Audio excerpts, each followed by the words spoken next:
All right, so our next step is going to be harvesting the dew claws. These guys here and these guys here. We use them to make rattles. I'm going to make a rattle on a walking stick so I can have it in bear country. But yeah, we're going to show you how to take these guys off.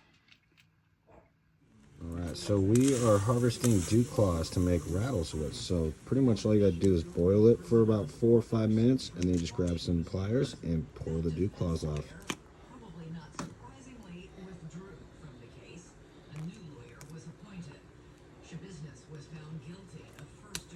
Sometimes they're a little tough. There we go. And you got these. So once these dry out, they make a nice little rattle. All right, so once you got your dew claws harvested and dried out, this is just to show you some that we've got. They kind of look like this, and if you listen, they make a cool little rattle. Now, these ones here are deer, so they're a little bit smaller, but they're almost like a hard shell. And here, let me put this down real quick. When you take these guys, they make a clacking sound, and you can put a bunch together to make a rattle. So these ones here are what deer ones look like. They're a little bit smaller. And then here, I'll show you the dew claw. So the dew claws are the really small ones, and you use a combination of the small ones with the big ones to kind of add like a little flair and decoration, but they also add different sounds, so you get all the different tones. This one here is the deer, and then these guys are elk, and I'll show you how big the elk guys are. So this is the elk one, definitely a lot bigger.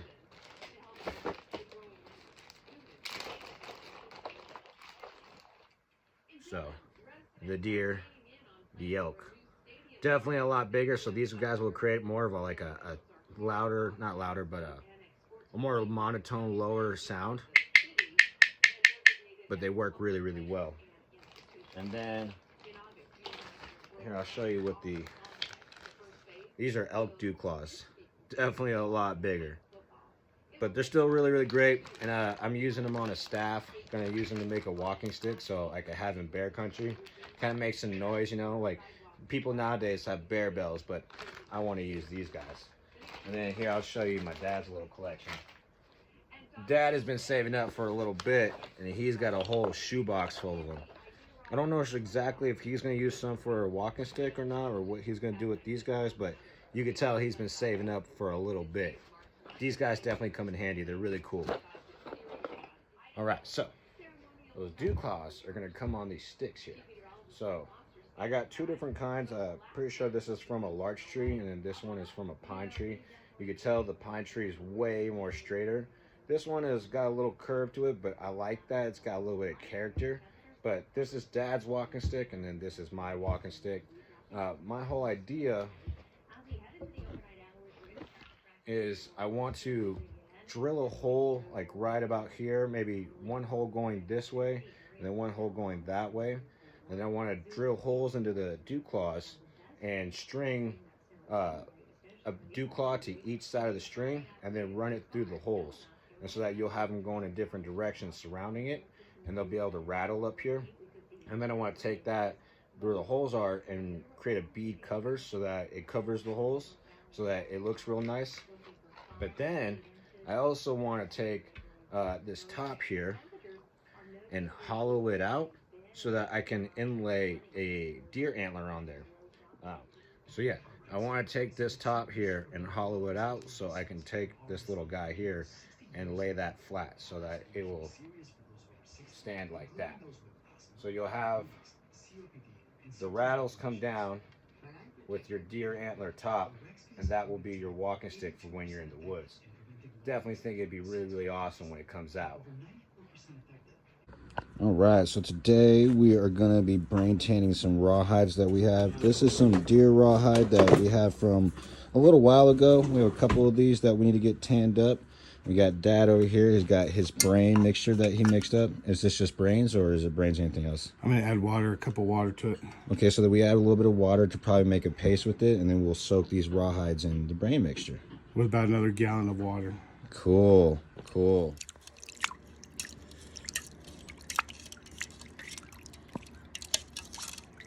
quite the slurry. Not done yet. It's too chunky. You want it to like little itty bitty pieces. Like an actual paste, right? It'll be liquefied. Okay. But it's the fat that's in the brain that helps soften it. Nice. The fat and the oil. Yeah, you can pretty much use a lot of different techniques instead of brains and stuff, but they say the brains are the best because of the fat and oils that are in the brain. Helps make the softest buckskins you can get. That's pretty good. Nice. You don't want to stuff that down in there.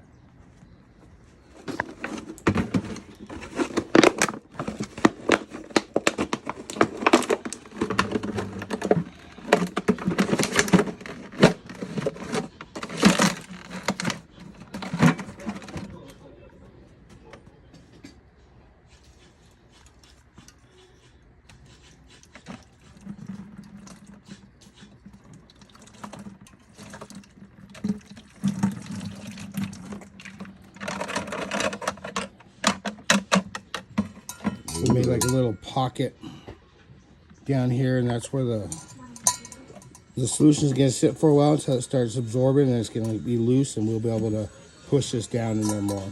Nice. Who's got the brains now? So this is another rawhide we did. We've already got the brain solution on. Pouring in a gallon of water.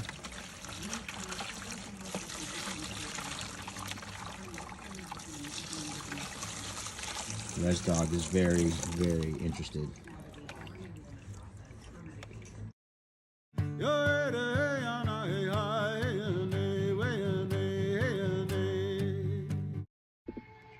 Alright, so didn't show you the wringing out process of doing the brains, but our next step is going to be this. So we have our hide here, and we have it all folded up, and what we're going to do is here, I'll unroll this real quick.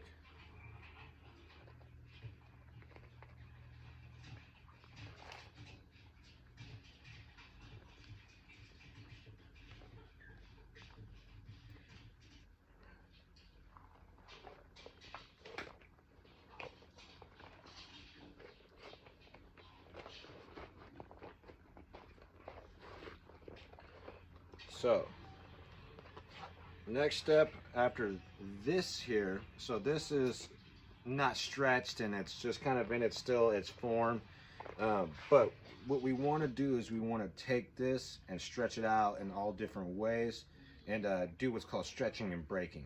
So breaking is like breaking the fibers inside of it so that it loosens up more, and then you stretch those fibers to get it real nice and stretched out into a bigger shape than what it is now. Can't really see how big it is. Oh, there we go. Yeah. So, pretty decent size. This is a deer hide. But yeah, this is the next step in the process. You can kind of see how thin it is with the light shining through there. But yeah, it's a lot of cool stuff happening. Well, if it stretches, it's wet. If it doesn't stretch, it's dry. And then that's how you keep it. You get it soft. So like that part's starting to get soft because it's drying out.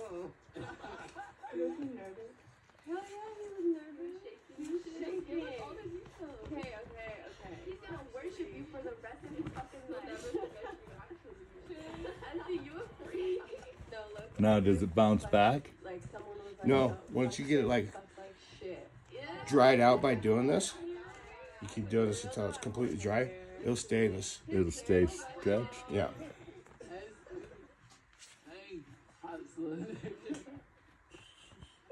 just keep going. So like you can see,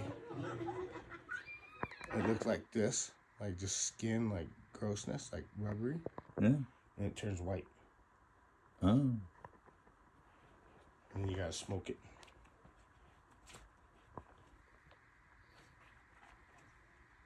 Hard not to throw a fucking bad joke in.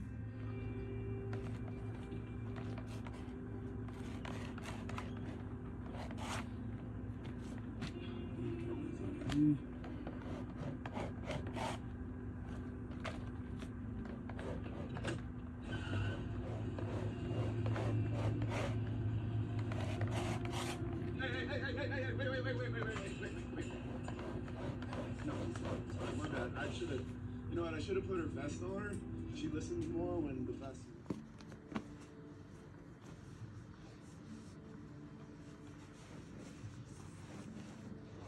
Still doing.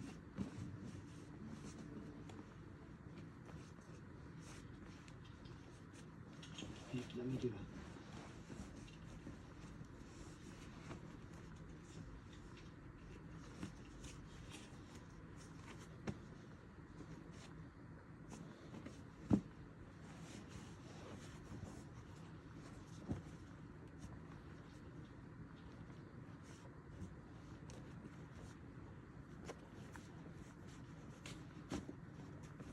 Special.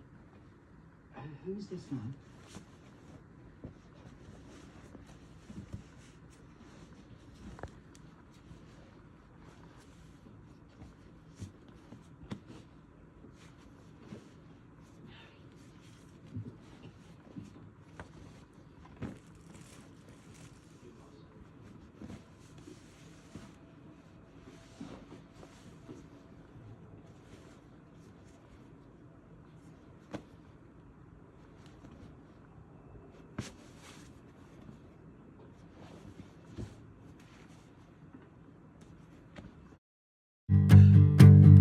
Got my T-bird on the dashboard, ain't got no spare. A feather from an eagle, ain't got no care. The road is empty in my bottle of desire. Daylight is breaking, the sun touches fire. I got to make another powwow tonight. I'll be singing 49 down by the riverside, looking for sugar, riding in my Indian car.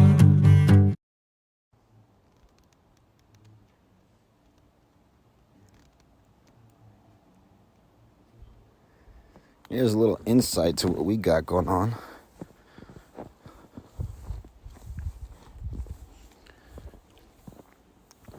Check this out. That's all from last night. God damn. Everything's all snow covered.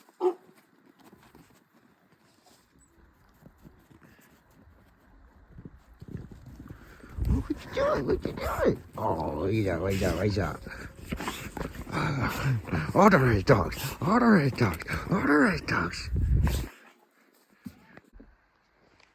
All right, so that's going to bring this video to conclusion. As always, please like and subscribe if you like to see more. Come on, keep checking on in. Drop some suggestions in the comments if there's other stuff you want to see, maybe some crafts you want us to make, or some techniques you would like us to try and dig into. Always open to suggestions. We're just learning as we go, so if you guys are some experienced tanners, or what you're doing, drop us some hints, drop us some some stuff, some knowledge, man. We're open to anything. Shoot, we can't do this all on our own, man. Just help us on out and we'll help you out. That's the native way. Lend a helping hand, and there's always another helping hand to help you out. All right, y'all have a great one. Thanks for tuning in. Take care now. Peace.